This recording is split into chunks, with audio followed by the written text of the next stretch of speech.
Romanticism, big movement. We have a starting and a stopping point here. Think of this as suggested. A lot of critics think we're still in a Romantic age, and so when we switch into the movements after this, we're just kind of changing flavors of Romanticism. I'm gonna say it comes off of the Enlightenment. So it's not necessarily like a billiard ball. Think of it as rising from the Enlightenment. And so what I mean by that is, in the Enlightenment, all of our previous versions of all our modern institutions get set. And so now you have normal government, what we consider normal government. We have sewage systems. We haven't talked about a whole lot. A lot of people died from cholera. Mostly it's cholera and malaria that have killed most of humankind. We haven't really talked about that a whole lot this time. The city governments, what we're going to start calling nation states, all of these things form in the, to the degree that we use the terms anyway, in the Enlightenment. And so then after they get going and people are no longer fear falling back into, or the Europeans anyway, to a nasty period of civil wars.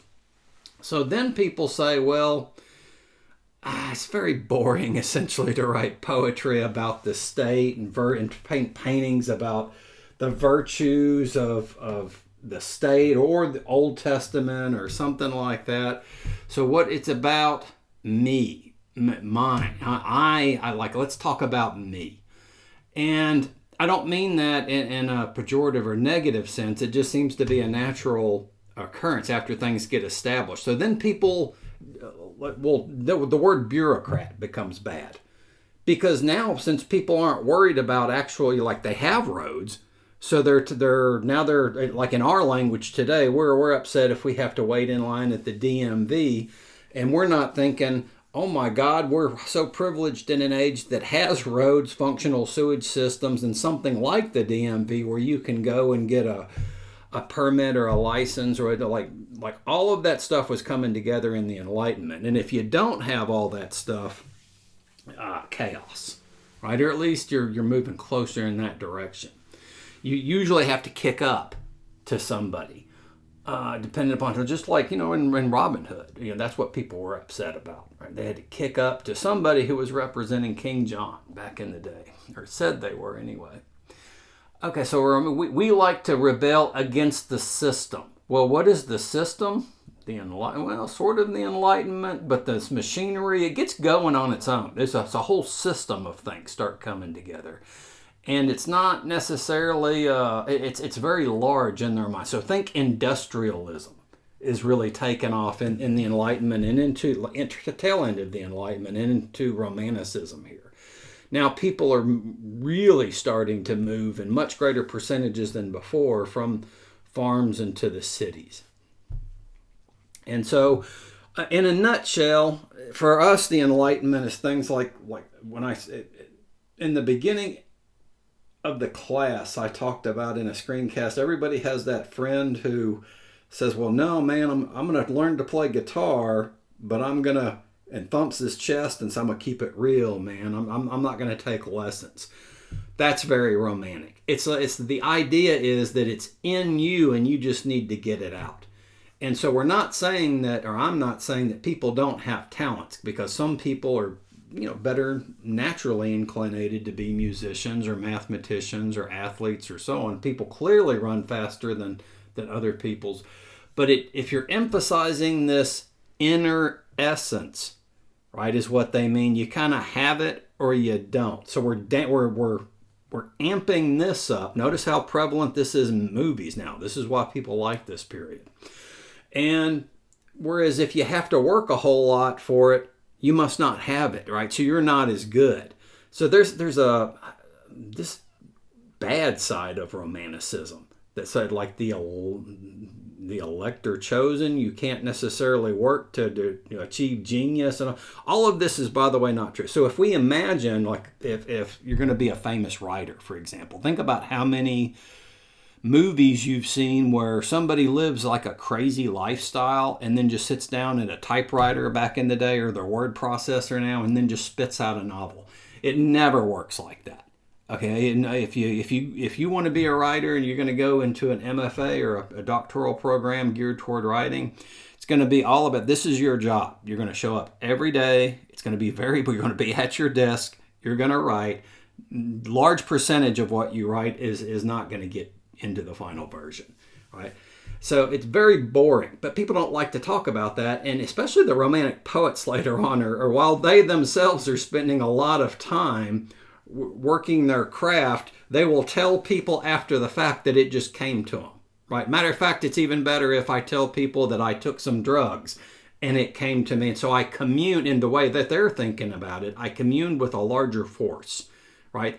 This religion that you all worship, I'm going to the primary source, right? I'm going to what created nature is what we're going to highlight. Anything that deals with passion, inserting your individual will into a situation, whether that's for good or bad, and the sublime we're going to talk about here in a minute.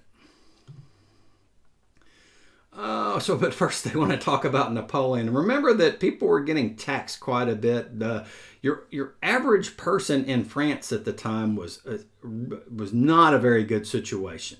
Kicking up to, I think it was Louis the 16th at the time. So, and they spent too much money and created instability, and so there's an uprising, and so now Napoleon takes advantage of that. Everybody loved Napoleon on this side of on their side of history. It's only later on, right, that when Napoleon just completely overreaches, oversteps, whatever you would like to call it, ends up very clearly as a dictator, then people say, oh, wait a minute, this is what the Greeks were talking about, like that, this is bad. So usually when people talk about Napoleon now, talk about it in a bad sense, but that's not how the people come into power to start out with. Usually depicted himself as taller. Napoleon was pretty short, and so when like this has been going on forever, the Egyptian pharaohs would do this. They would often depict themselves in the prime of youth. Right? But so here he wasn't actually this tall on his horse. So he would make the representations. Right? So remember, this is way before television or the internet, much less. Okay, the sublime. What do people like? That sensation of awe, danger, or terror evoked by the experience of anything beyond the human's mind, a mind's ability to rationally whether it's a big storm, a ghost, supernatural forces, all of this stuff they loved. This is at the time this is going on. So Darwin's on the origin of species. So this is when natural selection comes into being as a concept for people. But I do want to point out, people get obsessed with we didn't necessarily come with monkey stuff, but I just want to point this out here. People, whatever you think about Darwin, God, all that stuff, Darwin is actually saying, he uses the word fitness, and we get the phrase survival of the fittest, and people tend to imagine themselves like you got to behave very badly, and it's me first, and dog eat dog world, and I clawed my way to the top, and all. That is not what Darwin meant by the term. So he meant like the most adaptable to the set. That's how the term was used at the time. So for example, there are feral cats running around all over Grayson County, right? We have a whole lot more small cats in the world than we do large cats because it didn't work out. But the large cats are actually, survival of the fittest. Lions can take down a whole lot of stuff, right? Tigers, same sort of thing. But that they weren't the most adaptable to the changes over time. So whereas cats in Grayson County apparently are all sorts of stray pets running around Grayson County now. Okay, I was alluding to the Industrial Revolution just a minute ago. This changes everything. So we don't have a good grasp, really, of how things start moving faster. So in this case, the steam engine makes the world a smaller place. So not literally, I'm talking metaphorically here. So now you can go, you don't have to wait on the breezes for example, or where you have to have your sail a certain way now you can go a lot faster and in a lot more predictable manner. So it makes it seem like the world's smaller if you can sail across the Atlantic in a much shorter time. And you're doing it with steam power now. And then eventually we're going to have railroads. And that's going to really affect America. There's a whole, I could do a 3-hour screencast just off of how rail changed Dallas. Especially that area you go to, like you all know around Union Station where the DART rail runs now. That used to be, that's the last remnant of rail. And I won't stop talking about here, but just to suffice it to say that the train tracks that run Sherman and Denison, Katy Depot, they're going to turn toward Kansas City later on. And because Dallas was the hub on the south side to get to what they thought was the main center in Kansas City at the time, and then it changed. Wordsworth is sort of a quintessential romantic. So what we mean by that, was he the best writer? Some people think so. A lot of people think his buddy, this was the guy I didn't mention him by name a second ago, but he told everybody that he wrote this one famous poem that he did on drugs, and that it was a vision that he got in drugs, and somebody rapped on his door and knocked him out of his drug stupor. And then people will still miscite Coleridge and think, well, he was a heroin addict. And he wasn't. He was laudanum, which is opium, so close to a different kind of heroin, I guess. But everybody, like lots of people, were prescribed laudanum at that time. Coleridge had rheumatoid arthritis, which is awful. It's your own joint. Your body's eating your own joints. So his doctors were prescribing that, much like they were to a whole lot of people. But so he amped up something ordinary, going back to that idea I was talking about before. I don't have to work at it. I can naturally commune, in this case, with a little help with some substances. But it wasn't true. They found his manuscript books, and he was working on all this stuff quite a bit, but he wanted to sell it differently afterwards. This sort of thing happens quite a bit with romantics.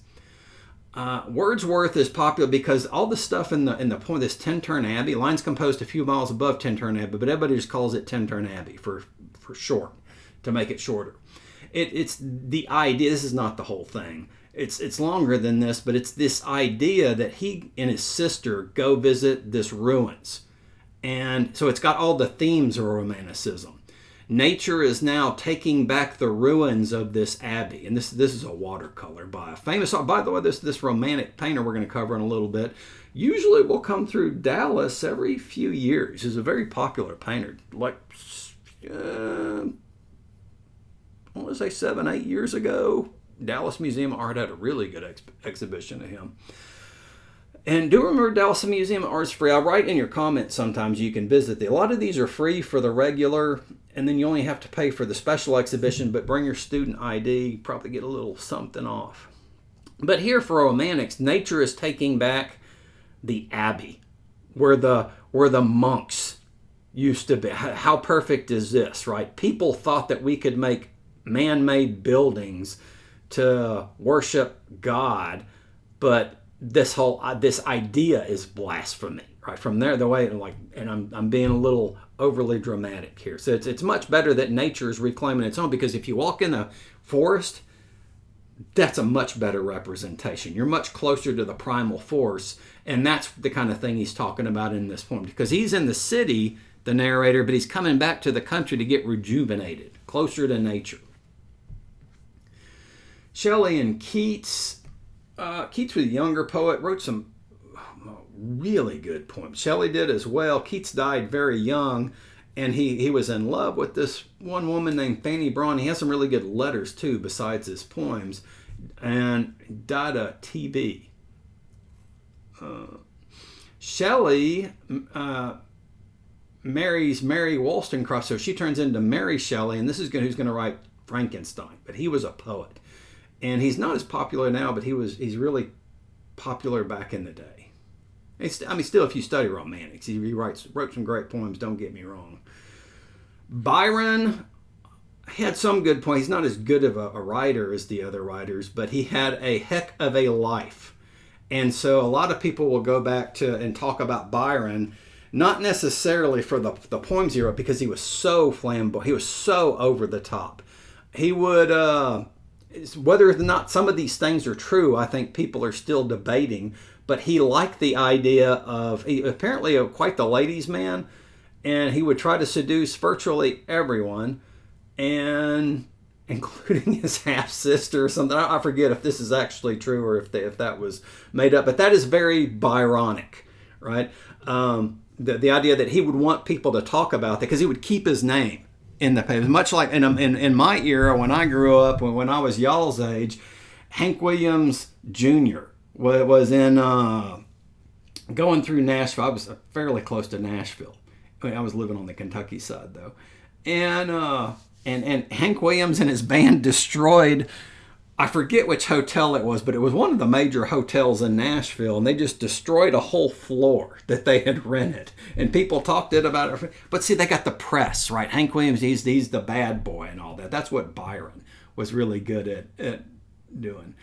Blake, sort of the complete opposite. Blake seems to be the real deal. If you're really, if you're spiritual, look into Blake.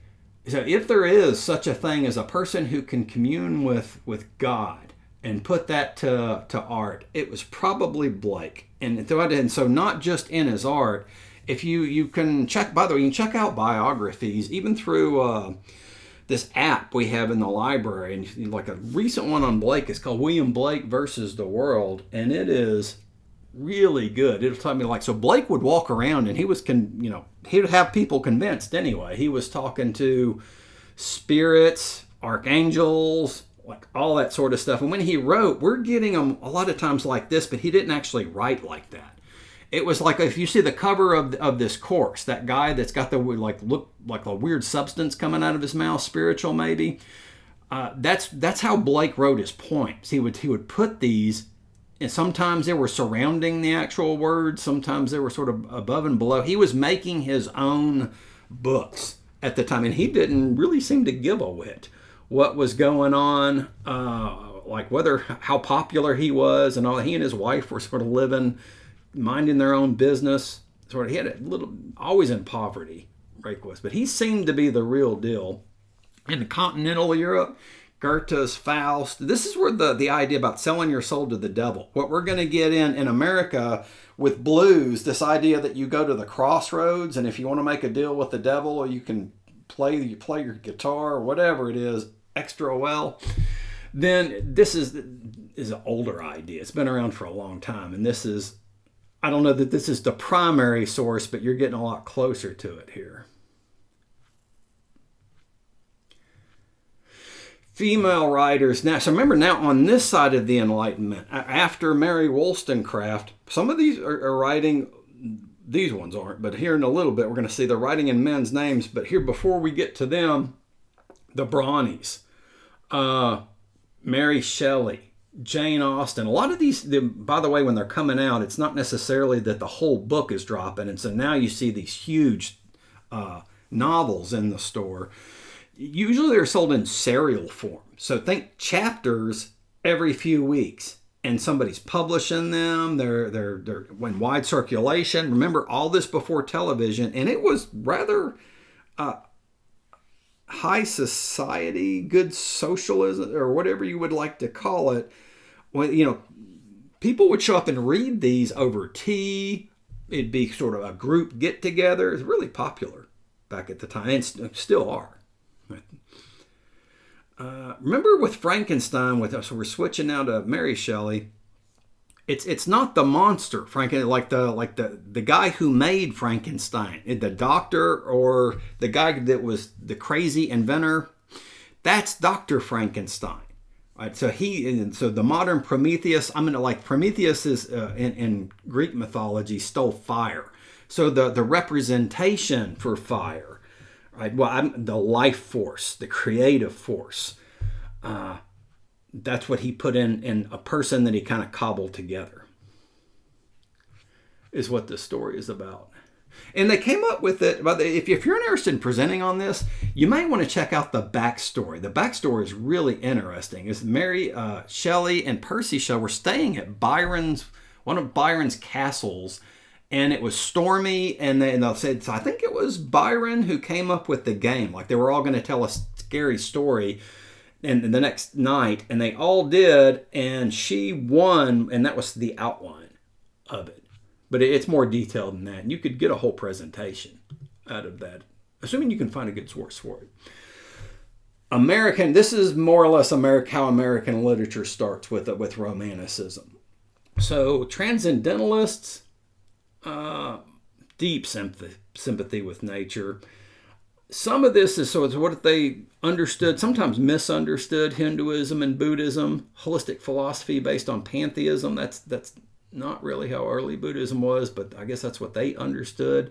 Emerson, the big one. Thoreau is a big. Sometimes they were fibbing a little bit. So if you didn't hear this in high school, like Thoreau was making a whole lot more about like going to Walden back in, and I can just sort of throw seeds around and live off these and the abundance of the land, and all of that was probably a fib.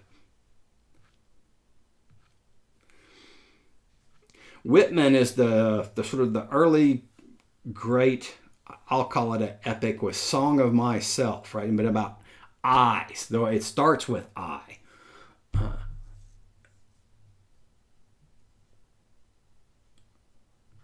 I don't know that anyone has to read Whitman or Dickinson. Dickinson's the other side. I don't know why they don't mention her right next to him, because that's usually how the American literature starts. Whitman is this big, long, sort of sprawling I. And Whitman or Dickinson is looking at very, very small things, and has wrote some of the best lyric forms at the poetry at the time. And if you haven't heard this from before, she didn't actually number her poems, and her dashes is what she's famous for with poetry. They seem to me, if you look at the actual manuscript books, which you can get, they seem to mean different things at different times, right? And so she also is publishing, or not publishing to the masses, but to herself, in what are later we're going to call fascicles, and they have an idea about how she put these together. Abolitionist literature, anti-slavery novels, so we're into American history a little bit now. Uncle Tom's Cabin, of course. I have no idea whether y'all have to read this. It used to be standard in the high school curriculum. I'm not sure what is or is not getting read now. Probably because it's based off of that test y'all take. The Revolt, if you never heard about this, by Nat Turner, back in the this was fear of God in the population, because people were concerned that it was going to be a more general uprising. This is still really popular. A narrative of the life of Frederick Douglass. So what was slavery actually like from his perspective?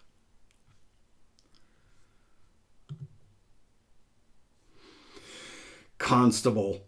This is very romantic. So if you're a writer in the day, imagine this. But painter here, a lot of this was produced in the city. Right, so what are they thinking as you're here? It's dirty. You're in the period where the moths are getting eaten, the brightly colored ones, because soot is starting to cover everything in London. Noise all the time. And you're thinking, wow, it would be great to have a little country house, right? It would be wonderful. And when you not see here? Bugs. You don't see like, wow, there's a cow out, I got to go get. There's a fence down, I got to go repair. There's like all the other stuff that some of you probably grew up on farm. It's just nonstop, right? I remember like deep in Kentucky when I was like, as soon as you sometimes after you go to bed, you got to get back up and go take care of something that you don't want to take. It's just all the time with stuff on a farm, especially if you're in what I call a real farm. And I don't know that I've ever seen one of these in Texas. I know they're around, but not these. Like if you have to have a combine, that's not what I'm calling a farm. I mean something closer to the Middle Ages, to where everything feeds into the other stuff. So you may have some hogs, some cows, but you're growing some crops for feed and then you trade sort of the excess or sell it if you can. And so it's like that seems gone in this area. So I'm going to hope civilization doesn't fall off, because I don't even know if I can remember how to go and do all that stuff now. J.M.W. Turner, really, like, he will be back at the Dallas Museum of Art, Kimball Art Museum soon. And so I want to get at here is just the power of nature. So this is the slave ship, the dead and dying going overboard. They're getting slaughtered or drowned. But notice how the ship is disappearing, because it's as if the power of the storm is taking over the whole, and you'll see other versions of this where the ship is gone entirely, and it's just like these swirls of power, color that suggests power, and wind and all that. So romantics love that sort of thing. And we do today. By the way, there's in Fort Worth, the Amon Carter Museum. It's got a lot of early stuff, especially a lot of cowboy stuff. If you like horses, you got to go to the Amon Carter Museum and check out. It's, I believe, still free for general admission. So while you're there, you can hit all three. There's three really good ones right there. There's Kimball, Fort Worth Modern, and the Amon Carter right there. Make a day of it. I have not covered a whole lot of Eastern stuff this course, and so I'm going to continue not covering a whole lot. But if you are interested, this is not a bad idea for a presentation here. The 36 views of Mount Fuji. All right, so thank y'all for hanging in to this point. We are close to the end, and I'm going to try to speed this up a little bit. I know it's tough following all of these. Goya, the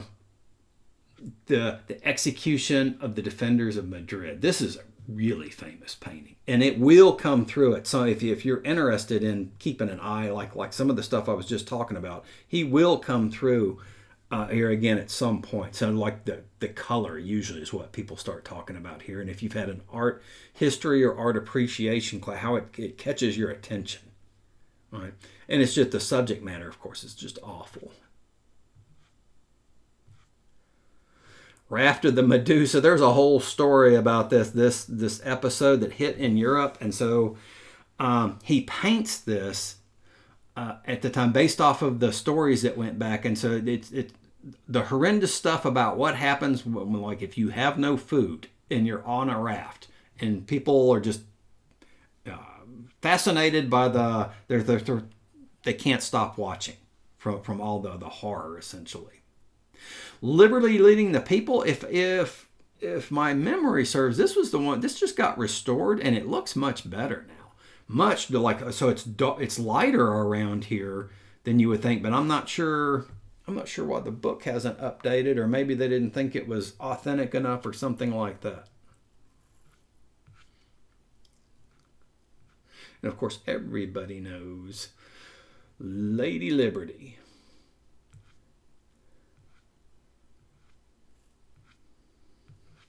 I'm going to skip over this for right now.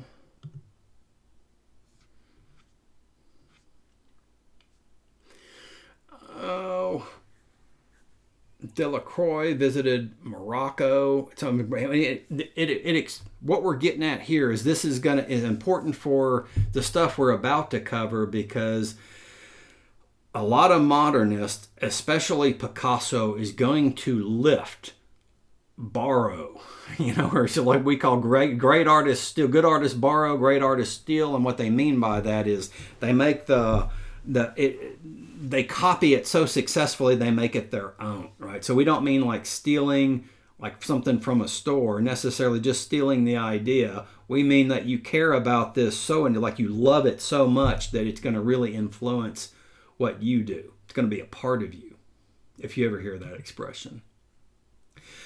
Beethoven, and so you all know him, like, and this isn't playing as well here. I'm about to put in a ticket with McGraw-Hill, but the dun dun dun dun dun dun dun and so on. We don't have time to listen to one of the movements anyway. But if we did, what you would notice is he's always teasing the possibility that he's about to break from the movement and start over again with the basic riff. Right? And so the energy that he creates with all, by the way, he was deaf, but you know, he did this as whole. This is like breathing to him, so he could hear it in his mind after he was deaf. Ballet really starts taking off in this time period. We're going to pick this ballet up when we get to a painter here next time. Wagner is how you say this for opera. This is the guy that Nietzsche, and then is going to really obsessed with, the composer, and then to a certain extent Hitler later on. All right, thank you for hanging in for the Romantic Screencast.